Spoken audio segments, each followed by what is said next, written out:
አሸኩላ ሀፈላ እኮ አሁነ ሊቃነስ አሁነ ጴንጤሌን አሁነ ገሪማ አሁነ ጽህማ አሁነ ጉባ አሁነ አሌፍ አሁነ የማዕታ ናቸው ዘጠኝ ቅዱሳን ማለት ነውና ከነዚህ ከቆስጠንጥንያ ከሮማ ከአንጾኪያ ሶሪያ የምትባል ቦታ ነው የሞቱት። ምን እመቤታችን ያለበት እምነተ እግዚአብሔር ያለበት ቦታ እንሄዳለን ብለው እዚያ መጥተው ቤተ ቀጢን ተቀመጡት። ቤተ ቀጢን ከተቀመጡት ከሰማያት እያወርድላቸው መብራቲ በመለኮት በኃይል እግዚአብሔር እያወርድላቸው ነበር ይላል። ከዚህ ጋር ግን ለምን ንጉስ ነበረ አልአሜዳ አፄ አልአሜዳ ንጉሠ ነገሥት ዘአክሱም ወይ ደግሞ በኢትዮጵያ ነበሩትና በኋላ እሳቸው በሞት ከተለዩ በኋላ ከሰብ እንጣላለን ከእግዚአብሔር እንጣላለን ሌላ ቦታ ላይ ብለው ወደ አድዋ ባሰለዳ የምትባል ቦታ ሄደው ለ3 ዓመት እና ከ6 ወር ተቀምጠው ማይምሻ የምትባል ሳነት ነው አድዋን ባሰለዳ ማለት ነውና ማይምሻ ውስጥ 3 ዓመት ከ6 ወር ተቀምጠው በኋላ ወደ የነበሩበት ቦታ እንሂድ ብለው መስካ ካደረጉት በኋላ መንገድ ላይ ምን የምንሄድ ያለ ንቅመስ የተሰጠን ንቅመስ ብለው ለጸዲቃ ነው የተለያዩት ማለት ነውና ደርተው ቀድሰው ብለው ሐሜት ያነስላቸዋል። ለአቡነ ገሪማ ናቸው ለንጽህናቸው እኔው ከበላሁት እኔና የተሰጠው ጸዲቅ ከዚህ ነው አይደለች እንዴ ብለው ካሳያቸው ገሪማ ገረንታል አባሳቸው ከረስባቸው አባ ገሪማ ማለት ወዚህ ነውና በዛ ነው የተለያዩት። ሁለቱ ቤታችን የሚጠብቁት ያጋጠ አሁን ከቀሎን አሁን ሊቃኖስ አለዚህ ወደ ሳክሱም የእመቤታችን አጠገቢያ የእመቤታችን ሰው የሆነ ደብረ ቆናጽ ገኘ ቦታ ያለ ሰው ያለበት ማለት ነው። ደብረ ቆናጽ ማለት ቀወረ ስም ነው። እንስሳ ዘገዳም ያለበት መውቀሪያ የነበረበት ማለት ነውና መይዳቋ ጅብ፣ አንበሳ፣ ነብር ያለበት ቦታ ነው እዚች ቦታ ማለት ነውና ከአፍሪካ አንደኛ የሆነ ነብር ተገኝተው ነው የነበረ እዚህ ጋር አለ።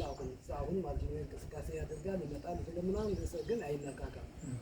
እዚህ ጋር ያለበት ቦታ በመጀመሪያ መወቀሪያ ታሪክ ስለነበረበት ነው ማለት ነውና ደብረ ቆናጽህ አቡነ ሊቃኖስ እቺን ቦታ ተቀመጡት ለ45 ዓመት የሚያክል ማለት ነውና በጽሞና በጸሎት በሁሉ ነገር የሚያስፈልጋቸው ተቀመጡ እየቻሉ በትዕግስት ተቀምጠው ነበር። በ28 ህዳር ተሰወሩበት ቀን ነው። በሳማ ሰነት ቃል ኪዳን የተቀበሉበት ቀን ነው። በአመት ላይ 2 ጊዜ ይነግሳሉ። በ28 ህዳር የተሰወሩበት ቀን በሳማ ሰነት ቀን ደብረ ዘይት ቃል ኪዳን የተቀበሉበት ቀን ነው። እዚያ ጥንታዊ ቤተክርስቲያን ቅዳሴ ገብተው የተሰጡ መብራትን ከጠፋ በኋላ እንደዚህ ካደረጉ በሶስተኛ ታታቸው አወርዳቸው የሰማያት ሰማያት አምሳያ አድርጎ አንጸባርቆ አበላቸዋል።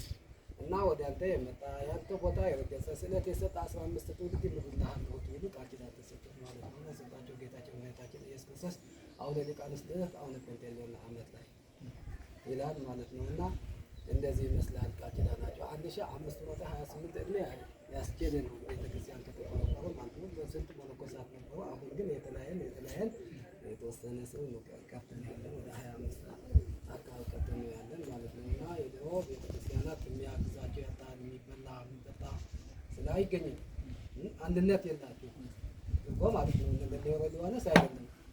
አሁን ግን የተለያየ ምን ወደ ውድቀት ነው ተመልሶ ያለ። እንደዚህ ግን አቅማቸው የምትችለው ነገር ካለ የምትችለው ማባባ በታወርነት ካገዛችሁ ጸጋ ነው ለእናንተ እና አሁን አንድ ከደብረ ብርሃን ነው ያመጡት እዚህ ጋር ያለ ወጥቶ አንድ ሞይ ነበር እንደዚያቸው ፍሬ ማርያም የሚባሉ ውጭ ነው ያሉት መሰለኝ ቤተሰባቸው አሉ። እሳቸው ምን ችግር አለባቸው ብለው የዛሬ 10 ዓመት ገለካዊ ይሆናል ይዘው መጡ። ተክለ ሚካኤል የሚባል ልጅ ያለ እንደዚህ ወንድማችን የሆነ የእግዚአብሔር ያደለው የእንግዳ ወርቅ ጓደኛ ነው። እሱ ጭኖ እኔ ለሱ ይሰጥላቸዋለሁ እሱ ድማ ያምጣላቸው ብለው ጭኖ ይዘን መጣ። በአመት ላይ ይመጣል እሱ እዚህ ግብጽ እንዴ ነው ተወሰስ ያለን የነበረ ከነሱ አስተባባሪዎች ግን ዙሪያ ገባ እንዳለ አጣሩት በእነሱ እኔ እንግዳ ወርቅ ታወርና ለእነ ተክለ ሚካኤል ደብረ ብርሃን የሚገኝ እሱ ከተወንጀላለ ጥሩ እንደው ልጁ በጣም እግዚአብሔር ያደለ ነውና እንደዚህ ይመስላል። ብዙ ችግር አለበት ቤተክርስቲያኑ ችግረኛ ነው። የድሮ ቤተክርስቲያን የወደቀ የዛሬ የሰለጠነ ነው ያለ የከተሞች ማለት ነውና ግን ጸጋ እግዚአብሔር ያለበት እዚህ ጋር ነው። ይህ ነገር የሆነ ስንት ባሕታውያናት የረገፉበት ስንት ጽንተ ቅዱሳን ያረፉበት ቦታ ነው እዚህ ቦታ ማለት ነው። እና እንደዚህ የመሰለ ቦታስ መምጣታችሁ እዚህ ጋር መስጣታችሁ ወድማኒ መርገጻችሁ ትልቅ ዕድል ነው ያገኛችሁ ማለት ነው። እኛው ግን ተስፋችን ከሳቸው ነው። ትንሽ ተስፋ ይገኛል ብለን ነው እዚህ ጋር ቁጭ ብለን ያለን። በእናንተ አስተባባሪነት በእነዚህ ጧፍ ምን ያስፈልጋል መስቀደሲያ ዛሬ መስዋዕት አሳርጉልን ይላሉ። በእንደዚህ አሁን ለአድዋ እየፈትኩ ነው ያለሁት። ለምን አድላታለሁ እንደዚህ ጋር ለአውደ ዓመት ምን ያስፈልጋቸዋል? እዚህ ጋር ያለው መነኮሳቱ እዚህ ጋር ያለ የሚያስገለግሉ ለሕማማት ለአንድ ሳምንት ያክል የሚያስገለግሉ አባቶች ያሉ ጋብዙልን ብለው ለትንሣኤ የሚሆውን ለመምጣት ነው የሚሄዱት ያለሁት ማለት ነው። ደግሞ እንደፍተው የመሰለ የተላክላቸው ነው ማለት ነው ብለው እንደዚህ መልእክት ያስተላልፋለሁ ብለው ለነሱ መልእክትን ያስተላልፋል ብለን እየሄድኩ ነው ያለሁት ማለት ነውና ከደውላችሁ ስለመጣችሁ ነው እና በጣም እድለኞች ናቸውና ለእናንተ ድማና አስተባብሩልን። ታዲያ ለእኔ አይደለም ለቦታው ለእናንተ ካላችሁ እኮ ነው አቡነ ተክለ ሃይማኖት የሚከበሩ ክብር ነው። ግን ለቦታው ለእናንተ ካላችሁ ስንት ሰው ይሄዳል። እኔ ስለነበርበት እኮ ነው በደንብ ነው የሚያውቀው አቡነ ተክለ ሃይማኖት ማለት ነውና የቅጣ ተካብ ነው ያሉት አባደ ማዕጠና መስቀል ቤት ነው ወደ ጀርባ ማይቡን እዛ ጋር ነው መሰለኝ።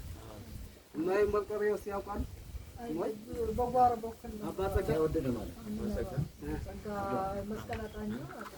መስቀላታ ይቀርጽ ስለሆነ በዛ እና እንደዚህ ነውና አድቢያ አርጋችሁ ድካ ቤተ ክርስቲያን ነው አስተዋውራችሁ